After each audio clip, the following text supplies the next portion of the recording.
স্বতন্ত্র ইবতেদায়ী মাদ্রাসা জাতীয়করণের দাবিতে শিক্ষকদের যমুনামুখী যাত্রা প্রেসক্লাবের সামনে আটকে দিয়েছে পুলিশ।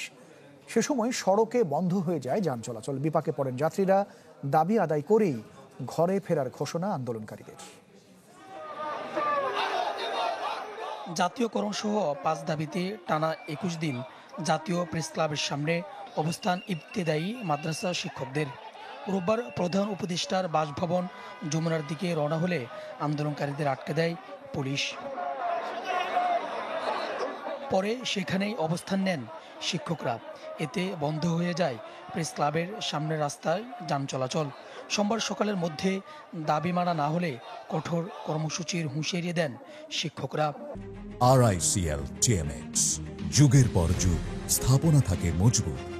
প্রত্যেকদিন একই কথা বলে আমাদেরকে দূরে রাখছে এই আন্দোলন থেকে। আমরা আন্দোলন চালিয়ে যাব যতক্ষণ পর্যন্ত আমাদের বাস্তবায়িত হবে। যদি সরকারের পক্ষ থেকে দাবি মেনে না নেওয়া হয় তাহলে 11টার পরে এই প্রতিবন্ধকতার প্রতিবাদে বিক্ষোভ কর্মসূচি পালন করা হবে। এদিকে সড়ক বন্ধ হয়ে যাওয়ায় বিপাকে পড়েন এই পথে যাতায়াতকারীরা। পরিস্থিতি নিয়ন্ত্রণে কাজ করার কথা জানায় পুলিশ। প্রেস ক্লাবের সামনে যে রাস্তাটা, এই দুই রাস্তার মধ্যে একটা রাস্তা বন্ধ আছে আর এক রাস্তা যান চলাচল করতেছে। আমরা চেষ্টা করতেছি তাদের একটু বুঝিয়ে সুঝিয়ে তাদের একটু কনভিন্স করে এখানে এই রাস্তাটা একটু খালি করা, যেন যান চলাচলটা স্বাভাবিক হয়। এর আগে সকালে জাতীয় প্রেস ক্লাবের সামনে অবস্থান নেন শিক্ষকরা। এ সময় দীর্ঘ 40 বছর ধরে অবহেলিত হয়েছেন বলে জানান তারা।